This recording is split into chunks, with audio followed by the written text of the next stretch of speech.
Hello बच्चों, let us read this question.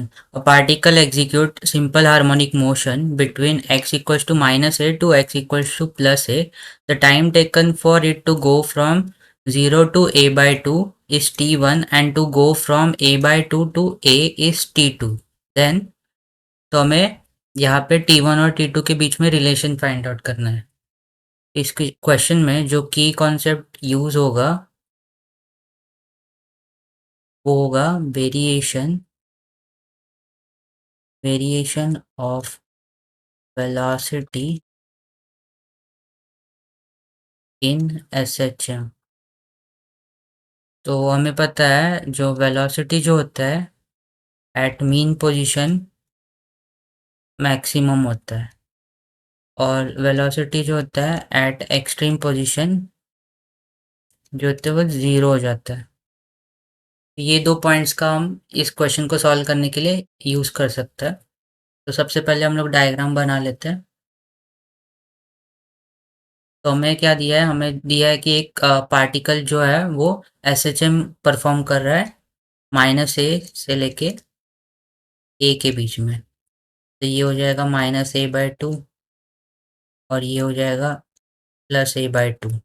ये हमारा ओरिजिन हो जाएगा 0,0 और इसको हम लोग ने एक ओ कंसिडर किया है। तो हमें क्या दिया है कि पार्टिकल को ओ से ए बाई टू में जाने के लिए टाइम जो लग रहा है वो t1 है और ए बाई टू से ए में जाने के लिए टाइम जो लग रहा है वो t2 है। तो हमें t1 और t2 के बीच में रिलेशन फाइंड आउट करना है। यहाँ से हम लोग कह सकते हैं सिंस वेलोसिटी वेलोसिटी जो है velocity at mean is maximum velocity at mean position is maximum and at extreme it is minimum. Therefore we can say that the time taken for particle to go from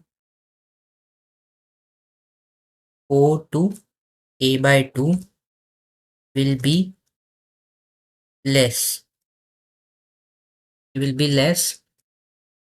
than to go from A by 2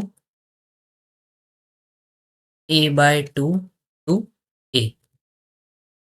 क्योंकि अगर speed उसका ज़्यादा रहेगा तो यहाँ पे उसको time कम लगेगा और जैसे जैसे स्पीड उसका कम हो जाएगा तो उसको ट्रैवल करने में टाइम ज़्यादा लगेगा। तो therefore we can say that t1 जो होगा वो कम होगा t2 के कंपैरिजन में। तो यही रिलेशन हमें फाइंड आउट करना था। तो अगर ऑप्शन चेक करें तो ऑप्शन ए जो है ये हमारा राइट आंसर हो जाएगा। So I hope you have understood it well and best of luck.